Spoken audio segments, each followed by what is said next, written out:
अभी हम लोग देखने जा रहे हैं हेलो एल्केन्स और हेलो एरीन्स। हेलो एल्केन्स और हेलो एरीन्स में सबसे पहले हम लोग देख लेते हैं method of preparation of haloalkanes. Haloalkanes का मेथड ऑफ प्रिपरेशन देखेंगे। Method of preparation of haloalkanes सबसे पहले हम लोग अल्कोहल से कराएंगे। तो अल्कोहल से जब कभी भी रिएक्शन कराएंगे तो यहाँ पे हमें ध्यान रखना है कि अगर हम लोग HX के साथ रिएक्शन करा रहे हैं तो HX के साथ रिएक्शन कराने पर यहाँ पे बनता है OH हटता है और यहाँ पे कार्बोकैटायन का फॉर्मेशन होता है। ये जो कार्बोकैटायन का फॉर्मेशन होता है इसके रीअरेंजमेंट की पॉसिबिलिटी होती है। तो जब जब कार्बोकैटायन बने तो वहाँ पे एक चीज़ ध्यान रखना कि यहाँ पे क्या हो सकता है, रीअरेंजमेंट हो सकता है। तो यहाँ पे HX ले सकते हैं, X की जगह Cl हो सकता है, Br हो सकता है, ठीक है ना, I हो सकता है। तो याद रखना HX का इस्तेमाल करेंगे तो यहाँ पे क्या हो जाएगा, अल्कोहल से डायरेक्टली क्या बन जाएगा, हेलो एल्केन्स का फॉर्मेशन हो जाएगा। अगर PCl3 का इस्तेमाल करते हैं तो क्या याद रखना हमें, यहाँ पे ये OH हट जाएगा और यहाँ पे क्या आ जाएगा, Cl आ जाएगा और बाई प्रोडक्ट में हमें H3PO3 एसिड दिखता हुआ मिलेगा, ठीक है ना, फॉस्फोरिक एसिड हमको दिखता हुआ मिलेगा। अगर रेड फॉस्फोरस और Cl2 का इस्तेमाल करेंगे तो रेड फॉस्फोरस और Cl2 का इस्तेमाल जब किया जाएगा तो यहाँ पे बनेगा RCl और H3PO3 बाई प्रोडक्ट में हमें दिखता हुआ दिखेगा। इसके बाद आ जाती है हमारी डार्जन्स रिएक्शन। तो डार्जन्स रिएक्शन में क्या होता है, जब अल्कोहल की रिएक्शन हम लोग SOCl2 के साथ कराते हैं तो अल्कोहल की रिएक्शन SOCl2 के साथ जब रिएक्शन कराएंगे तो यहाँ पे क्या हो जाएगा, यहाँ पे RCl का फॉर्मेशन होगा। किसका फॉर्मेशन होगा, RCl का फॉर्मेशन हो जाएगा। और RCl के फॉर्मेशन होने के साथ साथ हमें बाई प्रोडक्ट याद रखना है कि डार्जन रिएक्शन में हमारा SO2 और HCl गैस क्या होती है, बाई प्रोडक्ट के फॉर्म में बाहर निकलती है, ठीक है ना। तो याद रखना हम लोग किसका किसका इस्तेमाल कर सकते हैं, HX का इस्तेमाल कर सकते हैं, ठीक है ना, PCl3 का इस्तेमाल कर सकते हैं यानी PX3 का इस्तेमाल कर सकते हैं, रेड फॉस्फोरस और X2 का इस्तेमाल कर सकते हैं, यहाँ पे Cl2 Br2 ले सकते हैं। SOCl2 का इस्तेमाल करेंगे तो इसको पर्टिकुलर नाम देते हैं जिसको बोलते हैं डार्जन्स रिएक्शन। डार्जन्स रिएक्शन में क्या हो जाता है, डार्जन्स रिएक्शन में OH हट के यहाँ पे Cl आ जाता है और बाई प्रोडक्ट में हमें SO2 गैस और HCl गैस बाई प्रोडक्ट में हमें दिखती हुई दिखती है। अगर इसके बाद PCl5 के साथ रिएक्शन करा दे या PCl5 के साथ या फिर PBr5 के साथ अगर रिएक्शन करा दे तो यहाँ पे RCl देखने को मिल सकता है या फिर RBr हमें देखने को मिल सकता है। साथ में POCl3 और HX यानी HCl हमें बाई प्रोडक्ट देखने को मिलेगा, ठीक है ना। तो अल्कोहल से जब कभी भी हमें क्या बनाना होगा, हेलो एल्केन्स बनाना होगा। तो अल्कोहल से हम लोग हेलो एल्केन्स कैसे बना सकते हैं, HX की मदद से, HCl की मदद से, रेड फॉस्फोरस X2 की मदद से, SOCl2 की मदद से, इसी को हम लोग डार्जन्स रिएजेंट बोलते हैं, और PCl5 की मदद से ये हमारा रिएक्शन हो जाएगा, ठीक है ना। इसके बाद अगर हमको रिएक्शन करानी होगी किसके साथ, हेलोजिनेशन ऑफ एल्कीन्स, यानी एल्कीन्स के साथ अगर हमको एल्केन के साथ रिएक्शन करानी होगी, हेलोजिनेशन ऑफ एल्केन, क्योंकि एल्केन में हमको पता है एल्केन क्या होते हैं, लेस रिएक्टिव होते हैं। एल्कीन और एल्काइन के कंपैरिजन में लीस्ट रिएक्टिव कौन होता है, एल्केन्स होते हैं। तो एल्केन्स में क्या पॉसिबल है, हेलोजिनेशन कराना। हेलोजिनेशन किसकी प्रेजेंस में होता है, लाइट की प्रेजेंस में होता है और फ्री रेडिकल मैकेनिज्म चलती है। तो अगर हम लोग मोनोक्लोरिनेशन कराते हैं या फिर मोनोब्रोमिनेशन कराते हैं तो मोनोक्लोरिनेशन में क्या होता है कि जो नंबर ऑफ डिग्री ज़्यादा है, जैसे यहाँ पे 2 डिग्री 2 डिग्री 2 डिग्री ज़्यादा है, तो हमें पता है कि क्लोरिनेशन जो होता है मोर रिएक्टिव होता है, लेस सिलेक्टिव होता है। तो 2 डिग्री वाले ज़्यादा दिख रहे हैं ना, तो Cl वहाँ पे जाकर के जुड़ जाएगा जहाँ पे 2 डिग्री वाले ज़्यादा है। 2 डिग्री वाले हाइड्रोजन ज़्यादा देखने को मिल रहे होंगे तो वो हाइड्रोजन रिप्लेस करके Cl आकर के जुड़ जाएगा, तो Cl हमारा मेजर प्रोडक्ट बन जाएगा। वहीं अगर Br2 और H2 के साथ रिएक्शन कराएंगे तो यहाँ पे क्या हो जाएगा, जो 3 डिग्री वाला होगा वहाँ पे मेजर प्रोडक्ट बनेगा, तो Br वाला क्या हो जाएगा, 3 डिग्री पे जाकर के मेजर प्रोडक्ट का फॉर्मेशन करेगा। इसके बाद हाइड्रोहेलोजिनेशन रिएक्शन ऑफ एल्कीन्स कराते हैं। तो हाइड्रोहेलोजिनेशन रिएक्शन में बेसिकली क्या होगा, एडिशन रिएक्शन ही है। यहाँ पे डबल बॉन्ड में घुमाना है और HBr, H का प्लस हो जाएगा, Br का माइनस, प्लस माइनस बनाओ और बॉन्ड घुमाओ और जोड़ दो। पर यहाँ पे क्या होगा, जब बॉन्ड घुमाओगे तो यहाँ पे कार्बोकैटायन बनेगा, तो यहाँ पे रीअरेंजमेंट की पॉसिबिलिटी है, तो इसको रीअरेंज करा लो। रीअरेंज कराओगे फिर Br को वहाँ पे जोड़ देना जहाँ पे मोर स्टेबल कार्बोकैटायन बन रहा होगा। यहाँ पे रीअरेंजमेंट से प्रोडक्ट देखने को मिलेगा। HBr और पेरोक्साइड के साथ जब रिएक्शन कराएंगे तो वो वाला हमारा कार्बन जहाँ पे मोर नंबर ऑफ हाइड्रोजन होते हैं वहाँ पे हमारा निगेटिव पार्ट जाकर के जुड़ता है। जैसे यहाँ पे देखो, यहाँ पे एक ही हाइड्रोजन था और यहाँ पे 2 हाइड्रोजन थे, तो Br वहाँ पे जाकर के जुड़ेगा जहाँ पे कम ज़्यादा नंबर में क्या है, ज़्यादा नंबर में हाइड्रोजन देखने को मिलते हैं। इसी को बोलते हैं एंटी मार्कोनिको रूल, ठीक है ना। सिमिलरली HCl के साथ जब रिएक्शन कराते हैं तो बॉन्ड घुमाओगे, कार्बोकैटायन बनाओगे, कार्बोकैटायन को रीअरेंज करोगे, रीअरेंज करने के बाद Cl जोड़ दोगे।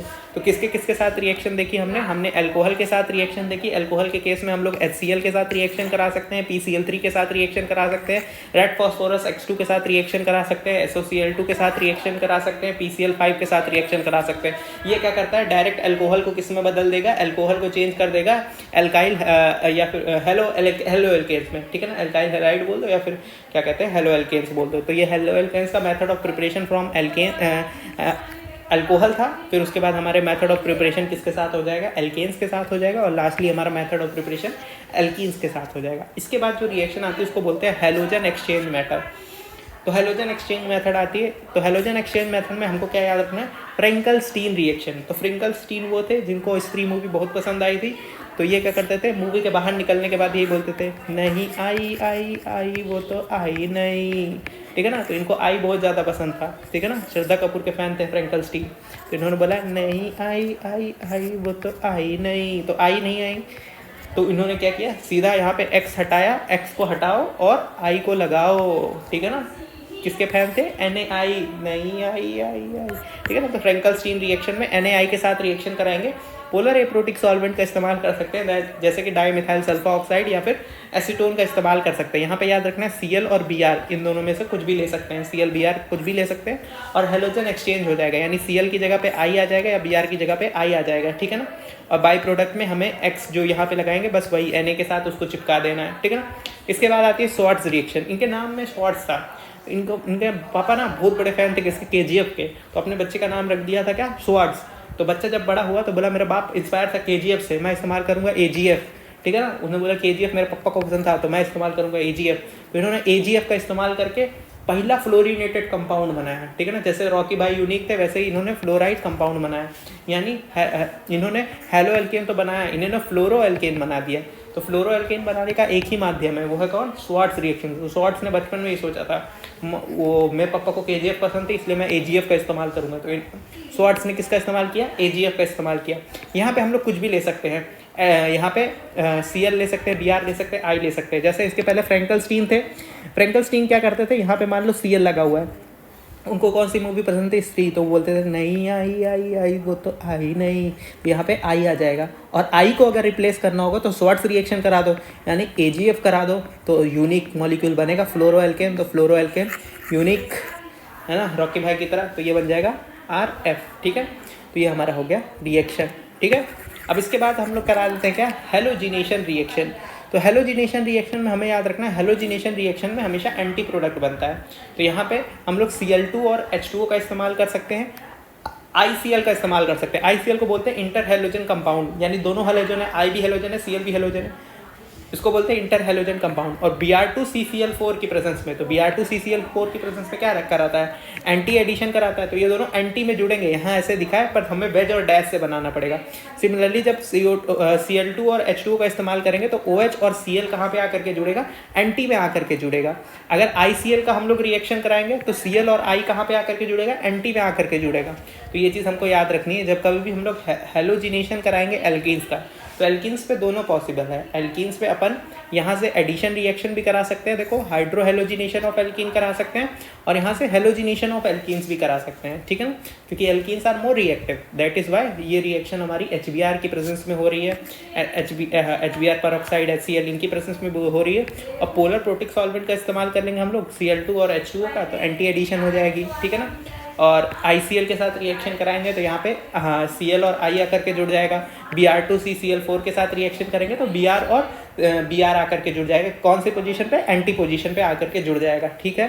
तो ये सारी रिएक्शन किसकी थी, ये सारी रिएक्शन थी method of preparation of haloalkanes. तो हेलो एल्केन्स बनाने का ये मेथड ऑफ प्रिपरेशन था। तो method of preparation haloalkane की कैसे होती है, अल्कोहल की मदद से होती है। अल्कोहल में अपन क्या क्या इस्तेमाल कर सकते हैं, HX इस्तेमाल कर सकते हैं, PCl3 का इस्तेमाल कर सकते हैं, रेड फॉस्फोरस X2 का इस्तेमाल कर सकते हैं, SOCl2 को डार्जन रिएजेंट बोलते हैं, यहाँ पे RCl बनता है, SOCl2 और HCl गैस बाई प्रोडक्ट में निकलती है। PCl5 की रिएक्शन करा सकते हैं, RX POX3 और HX की रिएक्शन हो सकती है। फिर उसके बाद हेलोजिनेशन अगर कराएंगे एल्केन की केस में, तो हेलोजिनेशन में क्या हो जाएगा, हमें पता है क्लोरीन जो होता है मोर रिएक्टिव होता है, तो ज़्यादा नंबर में इसको जो हाइड्रोजन दिखेंगे उनको रिप्लेस करके मेजर प्रोडक्ट बनाएगा। Br के साथ रिएक्शन कराएंगे तो Br वो होता है मोर सिलेक्टिव होता है, तो वो 3 डिग्री वाले कार्बन पे जाकर के रिएक्शन कराएगा। उसके बाद हाइड्रो हेलोजिनेशन रिएक्शन अगर हम लोग कराएंगे तो हाइड्रो हेलोजिनेशन रिएक्शन में क्या होता है, डबल बॉन्ड घूमता है, प्लस माइनस बनता है, प्लस का हम लोग रीअरेंजमेंट कराएंगे मोर स्टेबल कार्बोकेटायन बना करके, वहाँ पे हम लोग Br का एडिशन कराएंगे। अगर HBr परऑक्साइड के साथ ले लेंगे तो एंटी एडिशन होगा, जहाँ पे नंबर ऑफ हाइड्रोजन ज़्यादा होंगे वहाँ पे निगेटिव पार्ट आकर के जुड़ जाएगा, ठीक है ना। HCl के साथ रिएक्शन कराएंगे, बॉन्ड घूमेगा, यहाँ प्लस आएगा, प्लस को हम लोग यहाँ घुमाएंगे, पे हमारा Cl आकर के जुड़ जाएगा। हेलोजन एक्सचेंज में हमने किसका इस्तेमाल किया था? फ्रैंकलस्टीन। फ्रैंकलस्टीन किसके वजह थे? श्री के। तो बोलते थे नहीं आई वो तो आई नहीं। तो ये क्या करते थे? हेलोजन से वहाँ Cl और Br को हटा करके वहाँ पे क्या लेके आते थे? Ri लेके आते थे, ठीक है ना, Ri लेके आते थे। शॉर्ट्स के पापा KGF के फैन, शॉर्ट्स किसका फैन? AGF का, ठीक है ना। तो शॉर्ट्स ने AGF का इस्तेमाल करके यूनिक मॉलिक्यूल बनाया। वो कौन सा था? फ्लोरोएल्केन। तो फ्लोरोएल्केन बनाने का एक मेथड वो कौन सा है? Shorts reaction. उसके बाद हेलोजिनेशन रिएक्शन हमने कराई Cl2 और H2O के साथ। Cl2 और H2O क्या करता है? एंटी में हमारा OH और Cl ला करके जोड़ देता है। तो जहाँ डबल बॉन्ड होता है वहाँ पे एंटी पोजीशन पे हमारा OH और Cl ला करके जोड़ देगा। ICl के साथ रिएक्शन कराएंगे तो ICl के साथ जब रिएक्शन कराएंगे तो एंटी में Cl और I आकर के जुड़ जाएगा। सिमिलरली Br2 और CCl4 के साथ कराएंगे तो Br2 जो होगा वो एंटी में आकर के जुड़ जाएगा। ये सारी रिएक्शन किसकी थी? हेलो एल्केन्स के लिए थी। अब हम लोग बात कर लेते हैं किसके लिए? हेलो एरीन्स के लिए बात कर लेते हैं। तो हेलो एरीन्स की जब हम लोग रिएक्शन देखेंगे तो हेलो एरीन्स हमारा क्या देता है? इलेक्ट्रोफिलिक सब्स्टिट्यूशन रिएक्शन देता है, ठीक है ना। बेंजीन क्या देता है? खुद सोच करके देखो, बेंजीन के ऊपर इलेक्ट्रोफिलिक सब्स्टिट्यूशन रिएक्शन होती है। तो यहाँ पे क्लोरीनेशन कराओगे Cl2FeCl3 की प्रेजेंस में, तो बेंजीन के ऊपर क्या आ जाएगा? क्लोरीन आ जाएगा। वहीं Br2FeCl3 का इस्तेमाल कर लोगे या फिर Br2 और Fe का इस्तेमाल कर लोगे तो बेंजीन के ऊपर क्या आ जाएगा? Br आ जाएगा। तो ये हमारा क्या हो गया? ये इलेक्ट्रोफिलिक सब्स्टिट्यूशन रिएक्शन हो गया।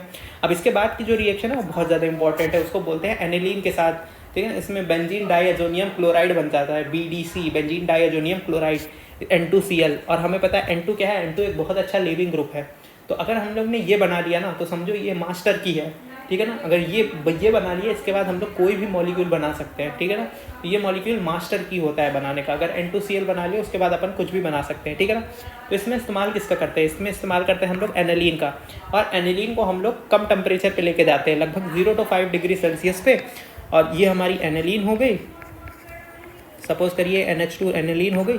इसका हमने रिएक्शन कराया NaNO2 प्लस HCl के साथ, NaNO2 प्लस HCl के साथ, और टेम्परेचर रखा 0 to 5 डिग्री सेल्सियस। तो 0 to 5 डिग्री सेल्सियस में ये किस में कन्वर्ट हो जाएगा?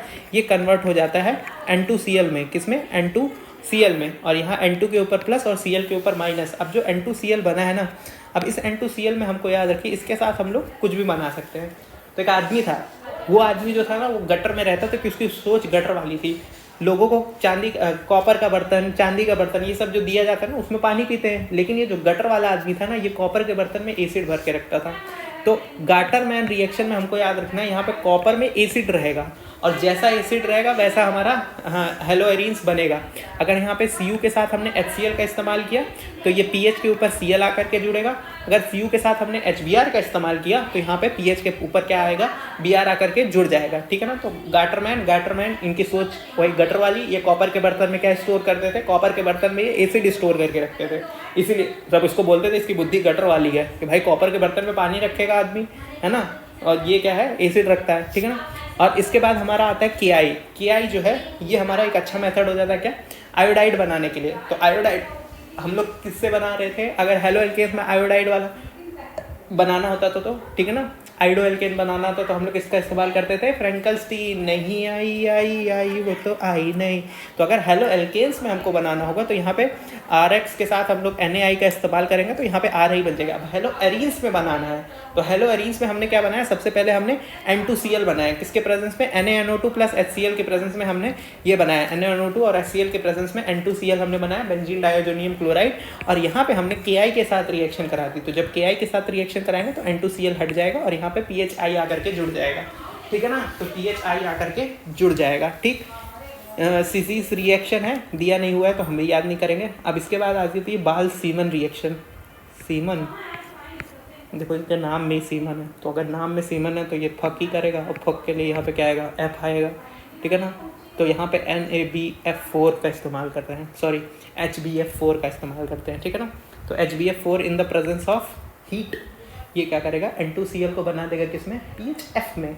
और इसी को बोलते हैं बाल सीमन रिएक्शन, ठीक है ना। सीमन रिएक्शन से क्या होता है? F, ठीक है ना। तो ये चीज़ हमको याद रखना है। तो बाल सीमन रिएक्शन में हम लोग क्या इस्तेमाल करते हैं? HBF4 का इस्तेमाल करते हैं, HBF4 का इस्तेमाल करते हैं और हीट का इस्तेमाल करते हैं। इसके बाद एक आदमी थे सैंडमेयर की आदत थी ना, वो हर चीज़ को 2 बार करते थे, ठीक है ना। तो ये गाटरमैन से बहुत ज़्यादा प्रभावित थे, ठीक है ना। गाटरमैन वो क्या करते थे, चांदी के बर्तन में, सॉरी कॉपर के बर्तन में क्या इस्तेमाल करते थे, कॉपर के बर्तन में एसिड भर के रखते थे, कॉपर के बर्तन में एसिड भर के रखते थे।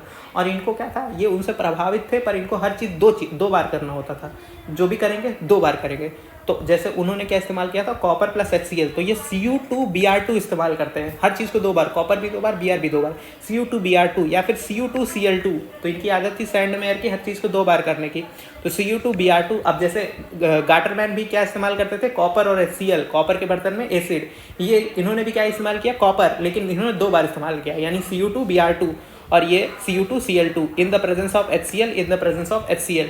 तो क्या हो जाएगा, सिमिलरली यहाँ पे Cu2Br2 का इस्तेमाल करेंगे तो यहाँ पे PHBr बन जाएगा, और Cu2Cl2 के साथ HCl का इस्तेमाल करेंगे तो यहाँ पे PHCl बन जाएगा, ठीक है ना।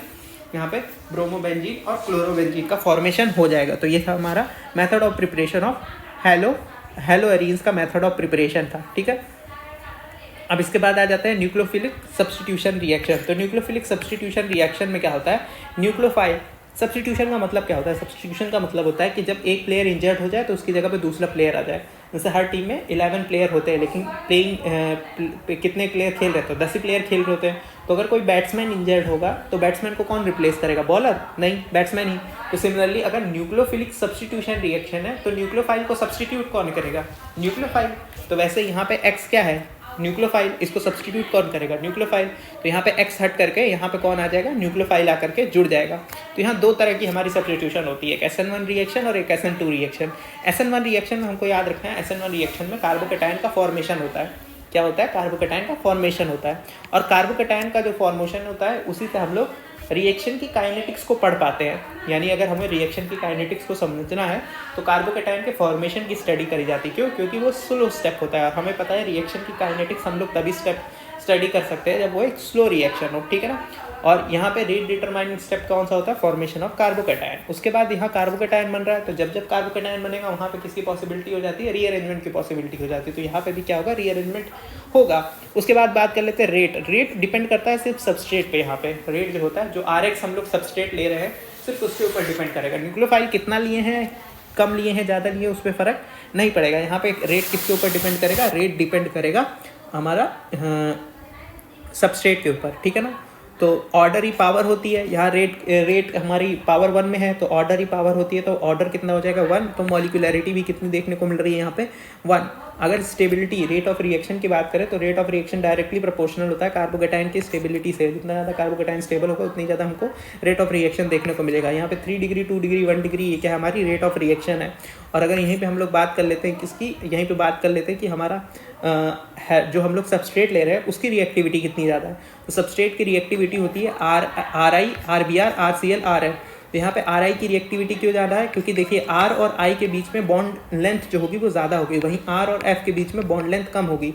तो खुद सोच करके देखिए, आई जब हम लोग डाउन द ग्रुप आते हैं तो डाउन द ग्रुप आने पे हमें यहाँ पे FCl, Br, I होता है ना, Br, I होता है, तो नीचे आने पे साइज बढ़ता है। साइज बढ़ने की वजह से दोनों मॉलिक्यूल के बीच में डिस्टेंस जो होता है न्यूक्लियस का वो ज़्यादा होता है। तो इस मॉलिक्यूल को तोड़ना आसान है, तो जितना जल्दी ये I- लीव करेगा, जितना जल्दी I- लीव करेगा उतना जल्दी न्यूक्लियोफाइल जो होगा वो आकर के अटैच हो पाएगा। इसीलिए यहाँ पे आई हटेगा, आराम से हट जाएगा, और यहाँ पे आराम से कौन आकर के अटैक कर देगा, दूसरा न्यूक्लियोफाइल आकर के अटैक कर देगा। वहीं F की बात करें तो F जल्दी निकलेगा ही नहीं, तो अब जल्दी से निकलेगा नहीं तो दूसरा न्यूक्लियोफाइल क्यों आकर के जुड़ेगा, समझ गए। इसलिए यहाँ पे रिएक्टिविटी का जो ऑर्डर हो जाता है, रिएक्टिविटी का ऑर्डर में हमें देखने को मिलता है RI, RBr, RCl और RF, ठीक है ना। यहाँ पे दोनों प्रोडक्ट देखने को मिलता है, रिटेंशन और इन्वर्जन दोनों प्रोडक्ट देखने को मिलता है। सपोज करिए यहाँ पे ये है Cl और इसकी रिएक्शन हम लोग वाटर की प्रेजेंस पे करा रहे हैं, तो वाटर क्या करेगा, Cl को हटा करके एक OH इधर जोड़ेगा, एक प्रोडक्ट ये देखने को मिलेगा, और एक OH इसके सामने इधर देखने को मिलेगा, ठीक है ना। तो 2 प्रोडक्ट देखने को मिलेगा। जिस साइड Cl था अगर उसी साइड OH आकर के जुड़ता है तो इसको बोलते हैं रिटेंशन, और जिस साइड Cl है उसके अपोजिट साइड OH आकर के जुड़ता है तो इसको बोलते हैं इन्वर्जन। तो हमें यहाँ से दोनों प्रोडक्ट देखने को मिलता है, रिटेंशन, इन्वर्जन। यही क्या बनाते हैं, रेसमिक मिक्सचर का फॉर्मेशन करते हैं। तो रेसमिक मिक्सचर कौन बनाता है, रिटेंशन और इन्वर्जन प्रोडक्ट दोनों रेसमिक मिक्सचर का फॉर्मेशन करते हैं, ठीक है। ये चीज़ हमको याद रखना है, ठीक है ना। अब यहाँ पे एक और चीज़ ये ध्यान रखने वाली है कि यहाँ पे रिटेंशन और इन्वर्जन प्रोडक्ट तो बन रहा है, लेकिन जो इन्वर्जन प्रोडक्ट होता है वो ज़्यादा होता है कंपेयर टू रिटेंशन। अभी जेईई के क्वेश्चन में पूछा था तो वहाँ पे यही बताना था, ठीक है ना। वहाँ पे इनकरेक्ट स्टेटमेंट वाला था, तो वहाँ पे ये लिखा हुआ था ये वाला स्टेटमेंट करेक्ट माना गया था कि जो इन्वर्जन वाला प्रोडक्ट होता है वो ज़्यादा बनता है। क्यों इन्वर्जन वाला प्रोडक्ट ज़्यादा बनता है इसको समझते हैं कि जैसे यहाँ पे Cl था, अगर Cl पे यहाँ पे OH माइनस जो आयन है वो आकर के अटैक करेगा तो देखो Cl के पास भी भर भर के इलेक्ट्रॉन, न्यूक्लियोफाइल भी चार्ज है, तो दोनों के बीच में रिपल्शन होगा, तो Cl को रिप्लेस करने में रिपल्शन ज़्यादा है। वहीं अगर बैक साइड से अटैक करता है तो ईजिली हो जाएगा। तो बैक साइड यानी इन्वर्जन प्रोडक्ट हमको ज़्यादा देखने को मिलता है कंपेयर टू हमारा रिटेंशन प्रोडक्ट। इसी वजह से इन्वर्जन वाला जो प्रोडक्ट होता है वो ज़्यादा दिखने को मिलता है। ठीक है, ठीक है। अब यहाँ से हमारा क्या बनता है, रेसमिक मिक्सचर का फॉर्मेशन होता है। SN1 के लिए हम लोग देख लेते हैं। SN1 के लिए हम लोग यूजुअली पोलर प्रोटिक सॉल्वेंट का इस्तेमाल करते हैं। तो RX हो गया, तो RX में अगर हम लोग वाटर के साथ रिएक्शन करा रहे हैं, H2O के साथ रिएक्शन करा रहे हैं, तो ये बनता है ROH। क्या बनता है, ROH, यानी RX हट करके यहाँ पे क्या आ जाएगा, X हट करके यहाँ पे OH आ जाएगा। अगर NH3 के साथ रिएक्शन कराएंगे तो ये बन जाएगा RNH2। क्या बन जाएगा, RNH2 बन जाएगा। यानी बेसिकली NH3 का आपको क्या करना है, NH3 का एक H हटा देना है, एक H को HX को बाहर निकाल देना है, उसके बाद RNH2 को जोड़ देना है। सिमिलरली यहाँ पे NH2R प्राइमरी अमीन है, तो प्राइमरी अमीन में एक H हटा दीजिए, X हटा दीजिएगा, तो क्या बचेगा, RNHR' आप करके जुड़ जाएगा। सिमिलरली यहाँ पे RX था, तो एक R हटा दीजिए, एक X हटा दीजिए, तो एक R ये वाला और ये R ये वाला था, और N R' और R आकर के आपस में क्या होंगे, जुड़ जाएंगे। ठीक है ना, तो ये हमारा SN1 के प्रोडक्ट हो गए। ठीक है ना, तो SN1 की रिएक्शन किसके किसके साथ हो सकती है, वाटर के साथ हो सकती है, अमोनिया के साथ हो सकती है, प्राइमरी अमीन, सेकेंडरी अमीन, इनके साथ हमारा SN1 रिएक्शन देखने को मिलेगा। ठीक है ना। पोलर प्रोटिक सॉल्वेंट की अगर हम लोग बात कर लेते हैं, तो पोलर प्रोटिक सॉल्वेंट के साथ ये हमारा कौन सी रिएक्शन देता है, पोलर प्रोटिक सॉल्वेंट हमारा SN1 रिएक्शन देता है। तो याद रखना, पोलर प्रोटिक सॉल्वेंट कौन सी रिएक्शन देता है, SN1 रिएक्शन देता है। पोलर प्रोटिक सॉल्वेंट होते कौन कौन से हैं, तो पोलर प्रोटिक सॉल्वेंट अल्कोहल होता है, वाटर होता है और एसिड होता है। अल्कोहल, वाटर और एसिड हमारे क्या हो जाते हैं, पोलर प्रोटिक सॉल्वेंट हो जाते हैं। ठीक है ना। यहाँ सॉल्वेशन अकर होता है, यानी बेसिकली वाटर की प्रेजेंस में जब रिएक्शन कराना तो वाटर के मॉलिक्यूल घेर लेंगे सबस्ट्रेट को, और वाटर के मॉलिक्यूल घेर लेते हैं तो वाटर के मॉलिक्यूल बॉन्ड बनाते हैं। उस बॉन्ड से रिलीज होने वाली एनर्जी इतनी होती है कि वो इस X को रिप्लेस कर देती है और यहाँ पे OH आकर के जुड़ जाता है। इसी को बोलते हैं सॉल्वोलिसिस। तो बेसिकली वाटर उस मॉलिक्यूल को घेर लेता है, बॉन्ड बना लेता है, बॉन्ड बनाने की वजह से जितनी एनर्जी रिलीज होती है वो इतनी पर्याप्त एनर्जी होती है जितने से X निकल जाएगा, तो X निकल करके वहाँ पे OH आकर के जुड़ जाता है। इसी को बोलते हैं सॉल्वेशन। SN2 की बात करते हैं, तो SN2 में कोई भी कार्बोकेटायन का फॉर्मेशन नहीं होता है। SN2 में कार्बोकेटायन का फॉर्मेशन नहीं होता है। ठीक है ना। SN2 रिएक्शन की बात करेंगे, तो SN2 रिएक्शन में क्या होता है, कोई भी कार्बोकेटायन का फॉर्मेशन नहीं होता है। SN1 में कार्बोकेटायन फॉर्मेशन हो रहा था, SN2 में कोई भी कार्बोकेटायन का फॉर्मेशन नहीं होता है। यहाँ पे ट्रांजिशन स्टेट देखने को मिलती है। ट्रांजिशन स्टेट क्या होती है, जैसे यहाँ पे एक न्यूक्लियोफाइल निकल रहा है, उसी सेम समय पे पीछे साइड से ये जो नया वाला न्यूक्लियोफाइल है ये आपस क्या कर रहा होगा, बॉन्ड बना रहा होगा। यहाँ न्यूक्लियोफाइल बॉन्ड बना रहा होगा इसके साथ। तो ऐसे एक ट्रांजिशन स्टेट दिखती है जहाँ पे ओरिजिनल वाला जो न्यूक्लियोफाइल था वो निकल रहा होता है और नया वाला न्यूक्लियोफाइल आकर के जुड़ रहा होता है। तो यहाँ पे एक साइक्लिक भी बन सकती है, नॉन साइक्लिक भी बन सकती है। यहाँ पे हमें एक ट्रांजिशन स्टेट देखने को मिलेगा। ठीक है ना। अब चूंकि कार्बोकेटायन बन नहीं रहा है तो कोई भी रीअरेंजमेंट देखने को नहीं मिलेगा। ठीक है ना। रेट की बात करें तो यहाँ पे जो रेट डिपेंड करेगी SN2 में, ये सबस्ट्रेट के ऊपर भी डिपेंड करेगी, सबस्ट्रेट कितना ज़्यादा है मीडियम में, और क्या कहते हैं कंसंट्रेशन ऑफ न्यूक्लियोफाइल पे भी डिपेंड करेगी कि न्यूक्लियोफाइल हम कितना इस्तेमाल कर रहे हैं। ठीक है ना। तो ये दोनों चीज़ पे डिपेंड करती है SN2 का रेट, सबस्ट्रेट के ऊपर और न्यूक्लियोफाइल दोनों के ऊपर इसकी रेट डिपेंड करेगी। इसकी ऑर्डर की बात करें तो ऑर्डर की पावर होती है, तो पावर का सम कर देंगे 1 + 1 2, तो यहाँ पे ऑर्डर कितना आ जाएगा, ऑर्डर आ जाएगा 2। मॉलिक्यूलरिटी की बात करेंगे तो मॉलिक्यूलरिटी भी 2 देखने को मिलेगी। जिस प्रकार हम लोग वहाँ पे रेट ऑफ रिएक्शन कार्बोकेटायन की स्टेबिलिटी की बताते थे, यहाँ पे rate of reaction inversely proportional हो जाता है स्टेरिक हिंड्रेंस है। मान लीजिए यहाँ पे जो लगा हुआ R है, अगर यहाँ पे ज़्यादा हिंड्रेंस है, मतलब यहाँ पे बल्कि ग्रुप लगे हुए हैं, तो आने वाला न्यूक्लियोफाइल यहाँ जल्दी से जुड़ नहीं पाएगा। जितना ज़्यादा यहाँ पे हिंड्रेंस कम होगा, हिंड्रेंस कम, तो उतना जल्दी न्यूक्लियोफाइल जुड़ पाएगा। तो ये इन्वर्सली प्रोपोर्शनल होती है रेट ऑफ रिएक्शन SN2 के केस में। ठीक है ना। स्टेरिक हिंड्रेंस के, तो जितना कम स्टेरिक हिंड्रेंस उतनी ज़्यादा हमें रिएक्टिविटी देखने को मिलेगी। तो यहाँ पे अगर SN2 में ऑर्डर की बात करें तो 1 degree carbon, 2 degree carbon, then 3 degree carbon में हमें रिएक्टिविटी देखने को मिलेगी। किसके लिए, SN2 के लिए हमें देखने को मिलेगी। एल्काइल हैलाइड, या फिर बात कर ले एल्केन की, हेलो एल्केन की बात कर ले हेलो एल्केन में हम लोग क्या कर हेलो एल्केन में हम लोग क्या करेंगे, हेलो एल्केन में यहाँ पे सिंपल इस्तेमाल करेंगे आर आई का, आर बी आर और आर सी एल और आर एफ का, ठीक है ना। तो जैसे यहाँ पे स्टेबिलिटी होती थी, मतलब जैसे यहाँ पे रिएक्शन का रेट होता था, वैसे यहाँ पे भी रिएक्शन का रेट होगा। हैलाइड के केस में कोई भी चेंज नहीं आएगा, सबसे ज़्यादा रिएक्टिविटी आर आई की ही देखने को मिलेगी। क्यों? क्योंकि बॉन्ड लेंथ ज़्यादा है, ईजी अटैक करना हो जाता है, ठीक है ना। आर और आई के बीच में चूँकि ज़्यादा है, यहाँ से ये ईजिली ब्रेक होकर के निकल जाएगा और न्यूक्लियोफाइल आराम से आकर के अटैक कर सकता है। इस वजह से R I, R B R, R C L और आर एफ ये हमारा रिएक्टिविटी का ऑर्डर हो जाता है। यहाँ पे जो प्रोडक्ट बनता है वो इन्वर्जन प्रोडक्ट बनता है, यहाँ रिटेंशन प्रोडक्ट नहीं बनता है, इन्वर्जन प्रोडक्ट बनता है। उसी को वाल्डन इन्वर्जन भी बोलते हैं। यानी हमेशा यहाँ न्यूक्लियोफाइल कहाँ से अटैक करेगा? बैक साइड अटैक करेगा। तो SN2 में हमेशा बैक साइड अटैक होता है, SN1 में फ्रंट साइड बैक साइड दोनों साइड अटैक होता है, ठीक है। अब यहाँ पे जैसे हम लोग रिएक्शन देख लेते हैं, कुछ SN2 रिएक्शन की, कुछ रिएक्शन की बात करें तो यहाँ पे RX इसकी रिएक्शन KCN के साथ कराएंगे, तो ये रिएक्शन थोड़ी इंपॉर्टेंट हो जाती हैं। अगर RX की रिएक्शन हम लोग KCN के साथ करा रहे हैं तो यहाँ पे X हटेगा और एंड में CN आकर के जुड़ जाएगा, ठीक है ना। यहाँ पे कौन इलेक्ट्रॉन दे रहा है उसके ऊपर डिपेंड करता है, ठीक है ना। अगर KCN हम लोग इस्तेमाल करेंगे तो कार्बन डोनर होता है, तो यहाँ पे CN आकर के जुड़ता है। वहीं AgCN का इस्तेमाल करेंगे तो नाइट्रोजन डोनर बन जाएगा और बनेगा RNC। क्या बनेगा? RNC, ठीक है ना। अगर हम लोग KNO2 का इस्तेमाल करते हैं, ठीक है ना, KNO2 का इस्तेमाल करते हैं तब क्या बनेगा? RONO, ठीक है ना, RONO, ठीक है ना, RONO, ठीक है ना, RONO ये हमारा बनेगा अगर हम लोग किसका इस्तेमाल करेंगे? KNO2 का इस्तेमाल करेंगे। वहीं अगर AgNO2 का इस्तेमाल करेंगे तो AgNO2 के केस में क्या बन जाएगा? RNO2 ये हमारा बन जाएगा RNO2, ठीक है।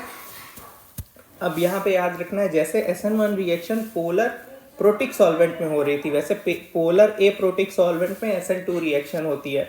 यहाँ पे हम लोग इस्तेमाल कर सकते हैं जितने भी हमारे पोलर ए प्रोटिक सॉल्वेंट होते हैं, जैसे कि dimethyl sulphur oxide, acetone, ether भी क्या है याद रखना है, ईथर भी एक नॉन पोलर सॉल्वेंट है, ठीक है ना। एक्वस KOH है, यहाँ एल्कोहलिक KOH नहीं है, ध्यान देना है। एक्वस KOH हो सकता है, एक्वस NaH हो सकता है, KCN हो सकता है, ठीक है ना। इन सब का इस्तेमाल कर सकते हैं। यहाँ पे रिपल्शन अकर होता है, ठीक है ना, यहाँ पे रिपल्शन अकर होता है, ठीक है ना।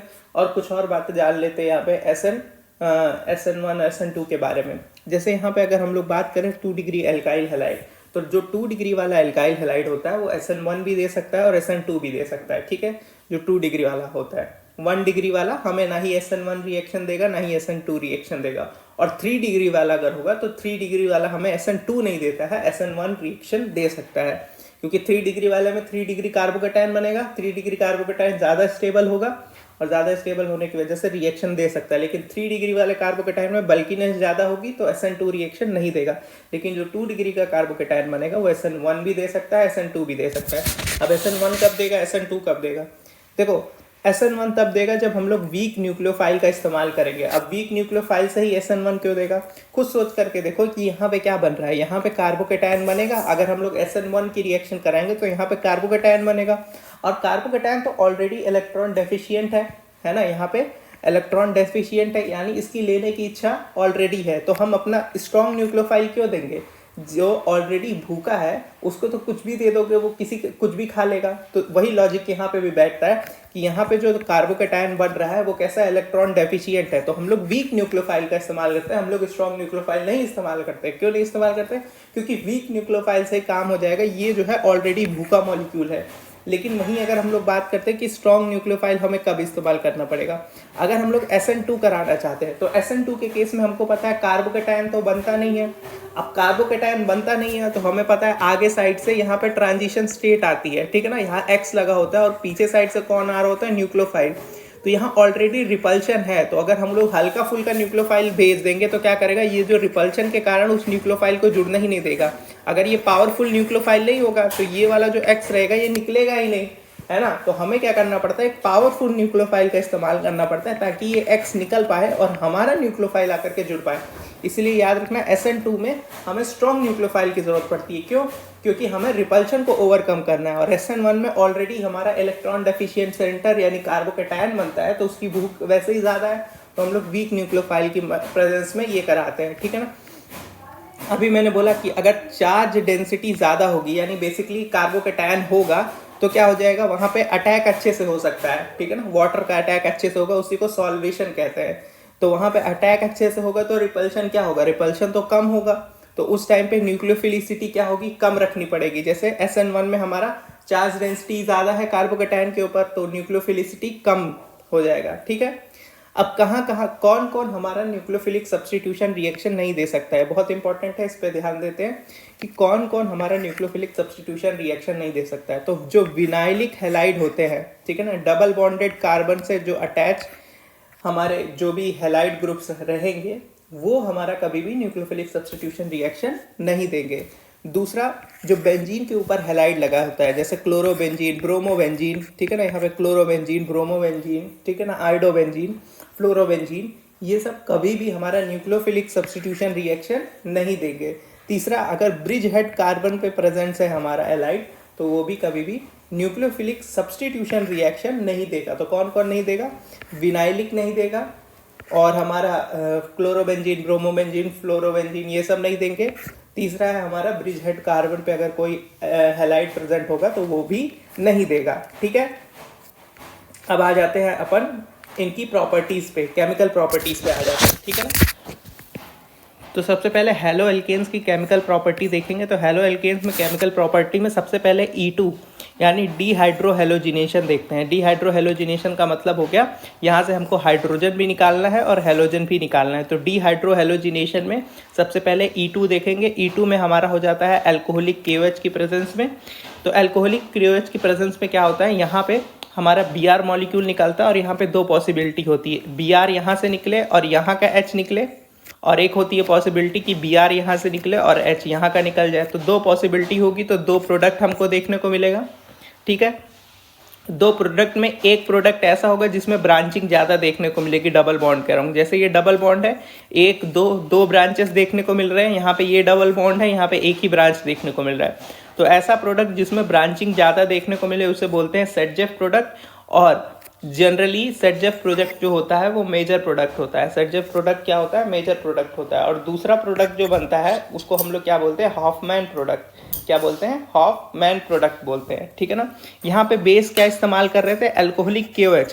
अगर हम लोग बल्कि बेस का इस्तेमाल करते हैं, यानी जैसे टर्शरी ब्यूटा ऑक्साइड का इस्तेमाल कर लेते हैं, ठीक है ना, ठीक है, मान लो ये टर्शरी अल्कोहल या फिर टर्शरी ब्यूटा ऑक्साइड का हमने इस्तेमाल कर लिया। अब ये जो टर्शरी ब्यूटा ऑक्साइड होगा, बल्कि बेस का अगर हम लोग इस्तेमाल करते हैं तो हमारा हॉफमैन प्रोडक्ट जो होगा वो मेजर बन जाएगा। तो याद रखना है कि बेस कैसा रह रहा है, अल्कोहलिक KOH लोगे तो सिंपल सेटजेफ प्रोडक्ट मेजर बनेगा, ठीक है ना। लेकिन अगर बल्कि बेस का हम लोग इस्तेमाल कर लेते हैं, किसका इस्तेमाल कर लेते हैं, बल्कि बेस का इस्तेमाल कर लेते हैं, तो जो लेस हिंडर्ड एल्कीन होगी, यानी हॉफमैन प्रोडक्ट हमारा मेजर प्रोडक्ट बन जाएगा। इसके बाद आती है E1CB। तो E1CB में क्या होता है, देखो E1CB कुछ नहीं है, E1CB हमारा सिंपल सा लिविंग एबिलिटी के ऊपर हम प्रोडक्ट बनाते हैं, ठीक है ना। तो यहाँ देखो, यहाँ पे ब्रोमो निकल सकता है, क्लोरो निकल सकता है, आइडो निकल सकता है। ब्रोमो, क्लोरो और आइडो तीनों निकल सकते हैं। क्या नहीं निकल सकता है, क्या नहीं निकल सकता है, तो उसमें हमारा आ जाएगा फ्लोरो। तो देखो फ्लोरीन क्या है, फ्लोरीन एक पुअर लिविंग ग्रुप है, फ्लोरीन जल्दी निकल नहीं पाएगा, फ्लोरीन एक पुअर लिविंग ग्रुप है। तो यहाँ पे जब हम लोग प्रोडक्ट बनाते हैं तो यहाँ पे जो हॉफमैन वाला प्रोडक्ट है वो मेजर बनेगा। तो यही E1CB मैकेनिज्म से होकर के जाता है, ट्रांजिशन स्टेट वेट आती है, ठीक है ना। तो यहाँ पे बस हमें इतना याद रखना है कि अगर हमारा फ्लोरोएल्केन है, अगर फ्लोरोएल्केन है तो उस केस में क्या करना पड़ेगा, हॉफमैन को मेजर बताना पड़ेगा, ठीक है ना। बाकी सब जगह क्लोरो हो, ब्रोमो हो, आइडो हो, सब जगह सेटजेफ प्रोडक्ट मेजर प्रोडक्ट होता है। दो केसेस बताओ जहाँ पे हॉफमैन मेजर होता है, एक जब हम लोग बल्कि बेस का इस्तेमाल करेंगे तो भी हॉफमैन मेजर हो जाएगा, और एक अगर फ्लोरोएल्केन का इस्तेमाल कर लेंगे तो भी हमारा हॉफमैन प्रोडक्ट जो होगा वो मेजर बनेगा, ठीक है। अब रिएक्शन विथ मेटल्स की अगर बात करें कि मेटल के साथ कैसी रिएक्शन होती है, तो ये रिएक्शन हम लोग पहले भी पढ़ चुके हैं। पहला है वुड्स रिएक्शन। वुड्स रिएक्शन में क्या होता है, वुड्स रिएक्शन में 2 मोल हम लोग एल्काइल हैलाइड लेते हैं, 2 मोल एल्काइल हैलाइड के साथ फिर क्या करते हैं, हम लोग रेडिकल बनाते हैं। जैसे ये RX है, ये भी एक और मोल ले लिया RX, बीड में सोडियम फंसाओ और यहाँ से NaX को निकाल दो, 2 रेडिकल बनेंगे, रेडिकल को आपस में चिपका दो। तो इवन नंबर में हमको क्या देखने को मिल जाएगा, इवन नंबर में एल्केन हमें बना हुआ दिख जाएगा, ठीक है ना। तो इसे बोलते हैं वुड्स रिएक्शन। फिर फिटिक रिएक्शन। फिटिक रिएक्शन में हम लोग क्या इस्तेमाल करते हैं? फिटिक रिएक्शन में हम लोग बेंजीन के ऊपर एक्स यानी बेंजीन के ऊपर क्लोराइड लगा दो, क्लोरीन लगा दो, फ्लोरीन लगा दो, ठीक है ना, ये सब चीज़ें लगा दो और फिर उसको किसके साथ रिएक्शन कराओ? सोडियम ड्राई ईथर की प्रेजेंस में रिएक्शन कराओ। तो दो जो फिनाइल रिंग होगी वो आपस में आकर के क्या करेंगी? जुड़ जाएंगी। दो फिनाइल रिंग आपस में आकर के जुड़ जाएंगी, ये हमारी फिटिक रिएक्शन कहलाती है। अगर हम लोग बात करें वुड्स फिटिक में तो एक हम लोग का हेलो एल्केन ले लेना है, एक हेलो एरीन ले लेना है। तो हेलो एल्केन्स और हेलो एरीन्स जब दोनों डिफरेंट लेकर के जोड़ेंगे तो वो हमारा कहलाता है Wurtz Fittig reaction. Wurtz Fittig reaction. तो वुड्स फिटिक रिएक्शन में क्या हो जाएगा? सोडियम ड्राई ईथर अगेन इस्तेमाल करेंगे तो एक साइड R और एक साइड PH आकर के जुड़ जाएगा, ठीक है। अब इसके बाद हमारी आ जाती है उल्मान रिएक्शन, ठीक है ना। कौन सी रिएक्शन? उल्मान रिएक्शन। तो उल्मान रिएक्शन में क्या होता है? यहाँ पे आयोडोबेंजीन जो होती है, आयोडोबेंजीन यानी फिनाइल के ऊपर आयोडीन अगर लगा रहेगा तो उसको कॉपर की प्रेजेंस में हम लोग रिएक्शन कराते हैं। तो क्या कहते हैं, आयोडोबेंजीन को कॉपर की प्रेजेंस में रिएक्शन कराएंगे तो प्रोडक्ट सेम बनता था जैसे फिटिक रिएक्शन का बनता था, विच इज दो फिनाइल रिंग आपस में आकर के जुड़ जाएंगे। तो उल्मान में क्या होगा? उल्मान जो होता है वो कॉपर की प्रेजेंस में होता है, ठीक है ना। उल्मान जो होता है वो कॉपर की प्रेजेंस में होता है। देखो कॉपर की प्रेजेंस में हमने 3 रिएक्शन पढ़ी है। एक गाटरमैन वो था जिसको कॉपर के बर्तन में क्या देखना था? एसिड देखना था। दूसरा हमारा कौन था? सैंडवेयर हर चीज़ को 2 बार करते थे, जैसे Cu2 Cl2 Cu2 Br2। और तीसरे हमारे उल्मान है। उल्मान की आदत क्या थी? ये सिर्फ कॉपर लेकर के पहुंच जाते थे, ठीक है ना, ये बाकी कुछ नहीं लेते थे, ये कॉपर का बर्तन लेकर के पहुंच जाते थे, ठीक है ना। तो पहुंच जाते थे कौन? आई, ठीक है ना। तो बोलता था आई उल्मान लेके आया है क्या? कॉपर, ठीक है ना। तो यहाँ पे उल्मान क्या लेकर के आता था? उल्मान कॉपर लेकर के आता था, ठीक है। तो कॉपर की प्रेजेंस में रिएक्शन कैसी हो जाएगी? जैसे फिटिक रिएक्शन की रिएक्शन में हमारा 2 फिनाइल रिंग आपस में जुड़ जाती थी, वैसे उल्मान में भी दोनों फिनाइल रिंग आपस में आकर के जुड़ जाएगी। इसके बाद बात कर लेते किसकी? एसिडिक स्ट्रेंथ की। अगर एसिडिक स्ट्रेंथ की बात करेंगे तो सबसे ज़्यादा एसिडिक कौन होता है? HI होता है, देन HBr होता है, देन HCl होता है, देन HF होता है। ऐसा क्यों होता है? तो हम पता है जैसे ही हम लोग ऊपर से नीचे आते हैं ग्रुप में तो सबसे ऊपर होता है fluorine, then chlorine, then bromine, then iodine. अब इसके साथ कोई भी R हम लोग जोड़ेंगे तो RF जो होगा उसकी बॉन्ड लेंथ कम होगी। क्यों? क्योंकि फ्लोरीन का साइज़ भी छोटा है और ये जो R ग्रुप लगा रहे हैं इसका साइज़ भी छोटा रहेगा। वहीं अगर हम लोग R और आयोडीन को जोड़ते हैं तो R और आयोडीन का साइज़ काफ़ी बड़ा होता है। इसकी वजह से जो बॉन्ड लेंथ होती है वो काफ़ी ज़्यादा बड़ी होती है। और हमें पता है एसिड वो अच्छा होता है जो जल्दी से जल्दी क्या दे दे? H+ दे दे, ठीक है ना। तो यहाँ पे जैसे R था, अब इसी R को हटा करके हमें क्या करना है? यहाँ पे H रिप्लेस कर देना है। तो यहाँ पे अगर H आ जाएगा तो ये सोच करके देखो, ये बॉन्ड तोड़ना थोड़ा मुश्किल है, ये बॉन्ड तोड़ना थोड़ा सा आसान है। तो जितना बड़ा साइज होगा उतना ज़्यादा बॉन्ड तोड़ना आसान होगा। तो HI का बॉन्ड सबसे ईजिली टूट जाएगा, ठीक है ना। और उसके बाद क्या बनेगा? बाई प्रोडक्ट में I- कॉन्जुगेट बेस या फिर जो आयन बनेगा वो क्या बनेगा? I-। अब देखो ये I का साइज क्या होगा? बड़ा होगा, तो यहाँ पे माइनस चार्ज बहुत ज़्यादा डिस्पर्स रहेगा, कम रिपल्शन रहेगा, ठीक है ना। यानी यहाँ पे माइनस चार्ज आराम से डिस्पर्स होकर के रहेगा। वहीं अगर F- की बात करो तो यहाँ पे जो निगेटिव चार्ज आएगा F- में, ये काफ़ी पास रहेगा, बहुत ज़्यादा रिपल्शन फील करेगा, तो ये कम स्टेबल रहेगा। तो अगर बात करा जाए H+ निकालने के बाद जो इसका कॉन्जुगेट पार्ट बनेगा वो काफ़ी ज़्यादा स्टेबल रहेगा, ठीक है ना। तो इसकी लीविंग एबिलिटी क्या होगी? ज़्यादा होगी। तो I- की लीविंग एबिलिटी भी ज़्यादा है, स्टेबिलिटी भी ज़्यादा है। और फ्लोरीन तो मैंने अभी क्या बोला? फ्लोरीन की वजह से सेटजेफ प्रोडक्ट हॉफमैन में चेंज हो रहा था। क्यों? क्योंकि फ्लोराइड आयन जो है ये पुअर लीविंग ग्रुप है। कैसा है? पुअर लीविंग ग्रुप है, तो ये तो निकलना ही नहीं चाहेगा। तो लीविंग एबिलिटी इसकी क्या है? बहुत बेकार है। फ्लोरीन की लीविंग एबिलिटी बहुत बेकार है, ठीक है ना। तो वैसे भी ये क्या करेगा? एसिडिक नेचर को कम कर देगा, ठीक है ना। तो ये तो हमारी किसकी रिएक्शन थी? ये हमारी सारी रिएक्शन थी हेलो एल्केन्स की। अब हम लोग हेलो एरीन्स की बात कर लेते हैं। तो हेलो एरीन्स की रिएक्शन हम लोग देख लेते हैं। तो अभी मैं जब न्यूक्लियोफिलिक सब्स्टिट्यूशन रिएक्शन बता रहा था तो मैंने बोला था 3 जगह न्यूक्लियोफिलिक सब्स्टिट्यूशन रिएक्शन नहीं होती है। एक विनाइल अगर कंडीशन है वहाँ पे न्यूक्लियोफिलिक सब्स्टिट्यूशन रिएक्शन नहीं होगी। दूसरा, बेंजीन के ऊपर अगर हमारा कोई भी हैलाइड लगा यानी हेलो एरीन होगा कभी भी, ठीक है ना, क्लोरोबेंजीन, ब्रोमोबेंजीन, आइडोबेंजीन, तो यहाँ पे भी कभी भी न्यूक्लियोफिलिक सब्स्टिट्यूशन रिएक्शन नहीं हो सकती है। और तीसरा मैंने बताया था कि कहीं पे अगर ब्रिज हेड कार्बन है, अगर कहीं पे ब्रिज हेड कार्बन है तो वहाँ पे भी हमारा क्या नहीं हो सकता? वहाँ पे भी हमारा न्यूक्लियोफिलिक सब्स्टिट्यूशन रिएक्शन नहीं हो सकता, ठीक है। तो यहाँ पे देखिए न्यूक्लियोफिलिक सब्स्टिट्यूशन, अब हेलोअरीन्स के केस में जब हम लोग क्या कराएंगे, न्यूक्लियोफिलिक सब्स्टिट्यूशन रिएक्शन कराएंगे, तो यहाँ पे हमारा क्लोरोबेंजीन थी, यहाँ पे हम लोग SN1 रिएक्शन करा रहे हैं क्योंकि पोलर सॉल्वेंट लिए हैं OH-। तो क्या इसमें रिएक्शन होगी? कोई रिएक्शन नहीं होगी। क्यों नहीं होगी? क्योंकि हमको पता है हेलोअरीन्स न्यूक्लियोफिलिक सब्स्टिट्यूशन रिएक्शन नहीं देते हैं।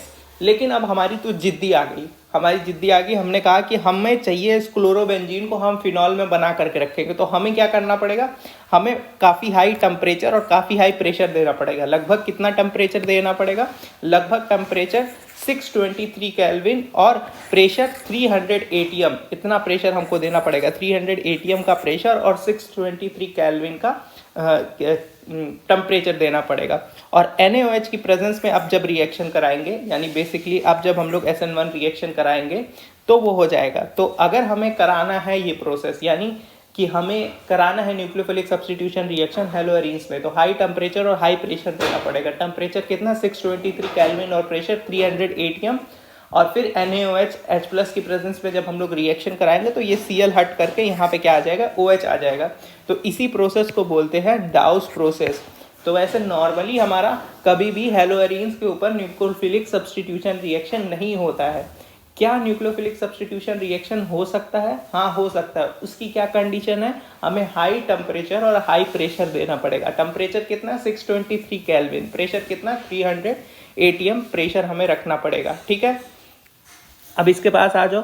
अगर हम लोग चाहते हैं कि अभी भी हमारा क्या हो जाए, न्यूक्लियोफिलिक सब्स्टिट्यूशन रिएक्शन हो जाए, ना ही हमको टेम्परेचर हाई रखना पड़े ना ही प्रेशर हाई रखना पड़े, तब हम लोग न्यूक्लियोफिलिक सब्स्टिट्यूशन रिएक्शन कैसे कराएंगे?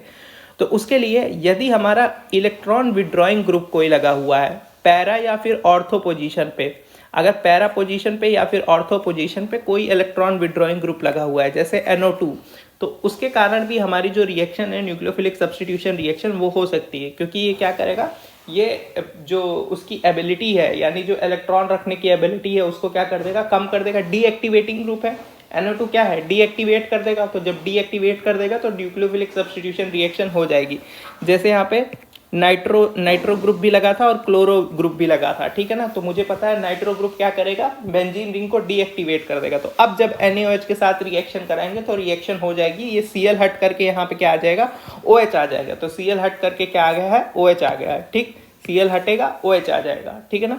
अब यहाँ पे ऑर्थो पे भी लगा हुआ था और पैरा पे भी लगा। अगर पैरा पे हम लोग लगा देंगे तो भी सेम रिजल्ट आएगा। क्लोरीन हट करके यहाँ पे क्या आ जाएगा, OH आ जाएगा। तो अब 3 केसेस बना। पहली चीज, क्या हमारा हेलोअरीन्स न्यूक्लियोफिलिक सब्स्टिट्यूशन रिएक्शन देता है? नहीं देता है। कब दे सकता है? जब टेम्परेचर हाई रखेंगे, प्रेशर हाई रखेंगे, तो उसको क्या बोलते हैं, डाउस प्रोसेस। टेम्परेचर 623 और प्रेशर 300 ATM, तो क्लोरोबेंजीन फिनॉल में चेंज हो जाएगा। सिमिलरली अगर हम लोग इसको फिनॉल में चेंज करना चाहते हैं पर टेम्परेचर हाई नहीं रखना चाहते हैं, तो हमें क्या करना पड़ेगा, कोई डीएक्टिवेटिंग ग्रुप लगाना पड़ेगा, इलेक्ट्रॉन विड्रॉइंग ग्रुप लगाना पड़ेगा। जैसे ऑर्थो या पैरा पे हम लोग क्या लगा सकते हैं, ऑर्थो या पैरा पे हम लोग लगा सकते हैं NO2 ग्रुप, ठीक है ना।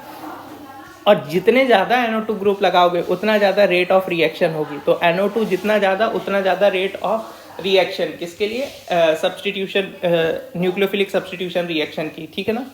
ऑर्थो वाला ज़्यादा स्टेबल होता है रेट ऑफ रिएक्शन के मामले में देन पैरा वाला। तो ऑर्थो वाला थोड़ा सा ज़्यादा स्टेबल होगा क्योंकि प्रोडक्ट बनने के बाद यहाँ पे क्या देखने को मिल जाएगा, प्रोडक्ट बनने के बाद यहाँ पे हमें देखने को मिल जाएगी हाइड्रोजन बॉन्डिंग। तो यहाँ पे हाइड्रोजन बॉन्डिंग देखने को मिल जाएगी हाइड्रोजन और ऑक्सीजन के बीच में, इसलिए ऑर्थो वाला प्रोडक्ट जो होगा वो ज़्यादा रेट ऑफ रिएक्शन दिखाएगा, उसकी रिएक्शन थोड़ी फास्ट होगी कंपेयर टू पैरा वाला, ठीक है।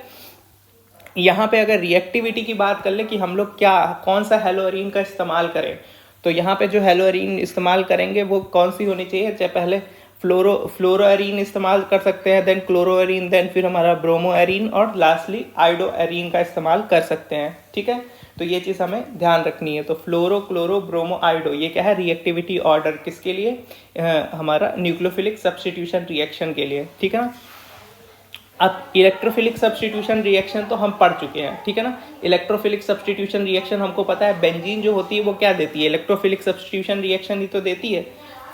तो इलेक्ट्रोफिलिक सब्स्टिट्यूशन रिएक्शन में पैरा वाला प्रोडक्ट जो होता है वो मेजर होता है। यूजुअली पैरा वाला प्रोडक्ट क्या होता है इलेक्ट्रोफिलिक सब्स्टिट्यूशन रिएक्शन में? मेजर। तो सबसे पहले हम लोग क्या करा लेते हैं, क्लोरीनेशन करा लेते हैं। तो जैसे यहाँ पे Cl लगा था, हमने इसका क्लोरीनेशन कराया, यानी Cl2 FeCl3, Cl2 और FeCl3। तो क्लोरीन क्या करेगा, क्लोरीन हमारा ऑर्थो और पैरा पे क्या जोड़ देगा, ऑर्थो और पैरा पे क्लोरीन ला करके जोड़ देगा, ऑर्थो और पैरा पे क्लोरीन ला करके जोड़ देगा। क्योंकि क्लोरीन क्या होता है, डीएक्टिवेटिंग तो होता है पर ऑर्थो पैरा डायरेक्टिंग होता है। Chlorine is deactivating but ortho para directing. तो ये क्या करेगा, ऑर्थो और पैरा पे क्लोरीन ला करके जोड़ देगा। फिर नाइट्रेशन अगर हम कराते हैं तो नाइट्रेशन में हमारा कंसनट्रेटेड HNO3 और H2SO4 का इस्तेमाल करते हैं। तो कंसनट्रेटेड HNO3 जब और या फिर H2SO4 का इस्तेमाल करते हैं तो ये क्लोरोबेंजीन को किस में कन्वर्ट कर देगा, ऑर्थो नाइट्रोक्लोरोबेंजीन और पैरा नाइट्रोक्लोरोबेंजीन में, जिसमें से पैरा वाला प्रोडक्ट जो होगा वो मेजर प्रोडक्ट होगा। फिर सल्फोनेशन करा देंगे। सल्फोनेशन में हम लोग ओलियम का इस्तेमाल कर सकते हैं, फ्यूमिंग H2SO4 का इस्तेमाल कर सकते हैं, या फिर H2S2O7 का इस्तेमाल कर सकते हैं। H2S2O7 अलॉन्ग विथ SO3 का इस्तेमाल करेंगे तो ये ऑर्थो और पैरा पे क्या ला करके जोड़ देगा, SO3H और SO3H ला करके जोड़ देगा। तो पैरा वाला प्रोडक्ट जो होगा वो क्या होगा, मेजर होगा। फिर फ्रीडल क्राफ्ट एल्काइलेशन करा सकते हैं। फ्रीडल क्राफ्ट एल्काइलेशन किसकी प्रेजेंस में होगा, जैसे RCl एनहाइड्रस FeCl3, RCl और एनहाइड्रस FeCl3 की प्रेजेंस में होगा। तो यहाँ पे क्या आकर के जुड़ जाएगा, यहाँ हमको पता है जो R वाला पार्ट होता है वो आकर के जुड़ जाएगा ऑर्थो और पैरा पे, जिससे पैरा वाला प्रोडक्ट जो होगा वो मेजर देखने को मिलेगा फ्रीडल क्राफ्ट एल्काइलेशन पे। वहीं जब हम लोग फ्रीडल क्राफ्ट एसाइलेशन कराएंगे तो फ्रीडल क्राफ्ट एसाइलेशन में क्या होता है, फ्रीडल क्राफ्ट एसाइलेशन में ये R वाला पार्ट हटा करके जो COCl वाला पार्ट होता है ये ऑर्थो और पैरा पे, COCl वाला पार्ट ऑर्थो और पैरा पोजीशन पे आकर के जुड़ जाता है। तो COCl वाला पार्ट ऑर्थो और पैरा पोजीशन पे आकर के जुड़ जाएगा। ठीक है, तो ये हमारा पूरा है हेलो एल्केन्स और हेलो एरीन्स। ठीक।